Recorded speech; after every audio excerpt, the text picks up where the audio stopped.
Seja bem-vindo à aula 8 do curso C Sharp EC Turbo, que é o meu novo framework que eu estou montando aqui do canal. Nessa aula eu vou te explicar como é que funciona os eventos kpress e também o evento kdown, porque a gente vai precisar desse evento, do kpress especificamente, para poder trabalhar com a entrada de caracteres dentro do campo, por exemplo, para impedir a entrada de letras ou números, por exemplo. Então é importante que você domine esses eventos. Então vamos lá, vou vir aqui na caixa de ferramentas e eu vou adicionar aqui o controle TextBox. Pode ser qualquer um, vou pegar o TextBox comum mesmo que criamos aí logo nas primeiras aulas aqui do curso, tá? Vou pegar todos os demais controles que a gente já desenvolveu até aqui e vou apagar, fazer mais uma cópia aqui desse carinha. Então, qual que é a diferença entre o evento kpress e o evento kdown aqui no C Sharp? Eu vou primeiro selecionar o elemento que eu coloquei primeiro e vou vir aqui, vou abrir a caixa de eventos aqui através desse raiozinho e vou procurar o evento kpress. Veja que ao selecionar ele, o Visual Studio me dá uma descrição de quando é que esse evento é disparado. Ocorre quando tem o foco e o usuário pressiona e solta uma tecla. Então, é no momento em que você solta a tecla que esse evento aqui acontece, tá? Então, vou dar um duplo clique nele e agora eu vou voltar aqui no formulário, vou selecionar o outro controle, vou apertar F4 e vou procurar o evento kdown. Então, observe que o kdown, ele ocorre quando uma tecla é pressionada pela primeira vez, ou seja, na hora que você aperta ela.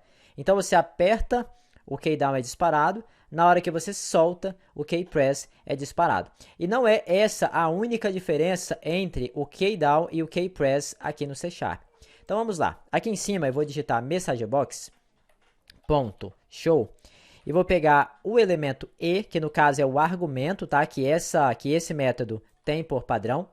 E através desse argumento você consegue saber qual foi a tecla que você apertou através dessa propriedade kchar, certo? Aí eu vou converter ela para texto, senão ele dá erro.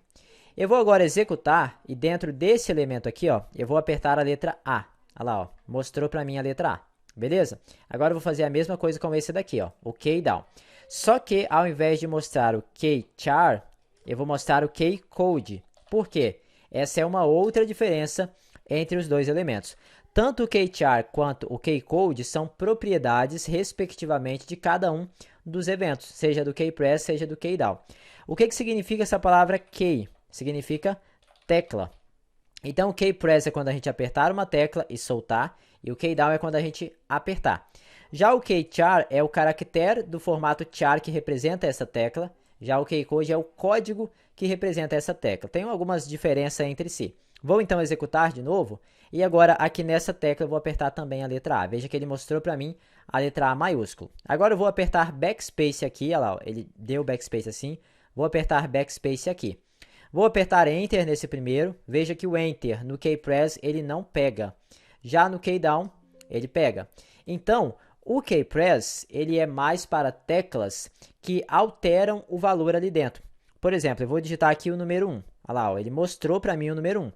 Se eu digitar o número 1 aqui dentro, ele também mostra, só que ele mostra o código da tecla e não o valor dela.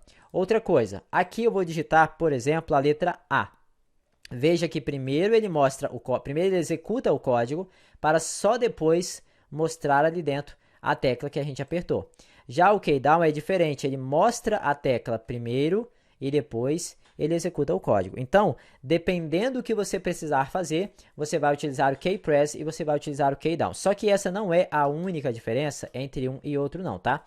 A diferença entre eles é a seguinte: o kpress, ele vai pegar mais as letras e números, caracteres especiais, que você altera o valor ali. Por exemplo, letra de A até Z, números de 0 a 9, qualquer tipo de caractere especial que você digitar. Já o kdown, ele é mais para teclas operacionais, tipo a tecla ESC, tecla Enter, tecla Ctrl, tecla Shift, entre outras.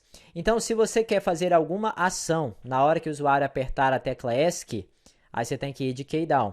Agora, se você quer impedir a entrada de letras, aí você tem que ir de kpress. Quer ver? Eu vou vir aqui, ó, e vou impedir a entrada de qualquer caractere dentro do primeiro campo. Eu vou digitar assim, olha, e.handle, eu não sei falar isso aqui, igual a true. É a mesma coisa, tanto para o kpress tanto para o key down, tá? É exatamente a mesma coisa. Só que observe, em cima eu vou digitar a letra A, ele não deixa entrar, que é o key press. No outro, que é o key down, eu vou digitar a letra A, ele deixou entrar. Então, o key down ele é mais específico para teclas operacionais. O key press é mais para teclas que alteram o valor. Tanto é que aqui eu não consigo digitar nenhuma tecla que apareça algum valor ali dentro. Ele não aceita. Já aqui, qualquer tecla que eu apertar, que vai modificar o valor, ele aparece. Agora, se eu apertar a setinha para o lado aqui, ó, ele já não deixa. Porque então, esse código que eu escrevi aqui no key down, bloqueia as teclas operacionais. E a setinha do teclado para a direita, a esquerda, para cima e para baixo são teclas operacionais. Então, mesmo se eu clicar aqui no meio e apertar, ó, eu não consigo.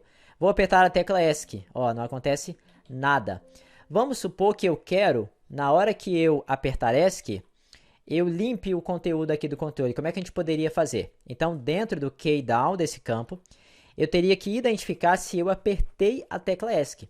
Então, eu vou colocar assim, olha, se a tecla que eu apertei, então o keycode ele representa a tecla que eu apertei. Se for igual a case.esc, ó, escape, então eu quero, por exemplo, limpar o texto desse controle aqui. Ó. Como é que é o nome dele? É o TestBox 2, tá? Ó. Esse cara aqui ó, é o EC Turbo TestBox 2. Ó. Então, eu quero limpar o texto dele. Eu venho aqui e escrevo text vai ser igual a vazio. Desse modo agora, quando eu digitar qualquer coisa aqui que eu queira, ele vai aceitar letras, mas se eu apertar o ESC, aí ele limpa, tá vendo? Mas veja que agora eu consigo ó, navegar com a setinha, eu consigo apertar o backspace, consigo apertar Enter, coisa que antes eu não estava conseguindo, porque eu estava bloqueando através desse código, e.handler igual a true. Isso aqui é que bloqueia a entrada das teclas operacionais no evento keydown, ou então as teclas de alteração de valor no evento keypress. Por exemplo, imagina que eu tenho um TestBox que só pode aceitar números. A gente vai ter isso no nosso framework. Como é que a gente faria? Dentro aqui do nosso evento keypress, a gente temos que verificar se o que eu digitar lá dentro é um número. Então, eu vou colocar assim, olha, se... Aí eu vou digitar char. Esse char é uma característica aqui no C# que nos permite acessar alguns métodos que conseguem, por exemplo, verificar se o campo é um dígito de 0 até 9. Esse isDigit é exatamente isso. Ó. Você vai abrir aqui e vai dizer que você quer verificar se o keychar, ou seja, o código char da tecla pressionada é um número. Se ele for, beleza. Agora, se ele não for, aí eu quero então impedir a entrada. Então, eu escrevo e.handler igual a true. Agora, esse campo TestBox 1, ele só vai aceitar números de 0 até 9. Qualquer outra coisa que eu digitar, por exemplo, letras, ele não aceita. Veja aqui, ó, eu estou apertando a tecla backspace, ele não está aceitando. Então, é dessa maneira, tá, que nós vamos fazer para bloquear a entrada de alguns caracteres, para poder colocar tipo barras automática na nossa data, à medida que a gente digita o número, por exemplo aqui, ó, eu digitaria só isso aqui, mas aí o C#, através do evento keypress, vai conseguir inserir as barras para mim aqui no meio de forma automática. Vai ser inclusive esse o assunto da nossa próxima aula, tá? Eu espero que você tenha absorvido aqui essa questão do keypress e do keydown. Se tiver ficado dúvida, você pergunta, mas é importante porque nas próximas aulas a gente vai utilizar bastante o keypress.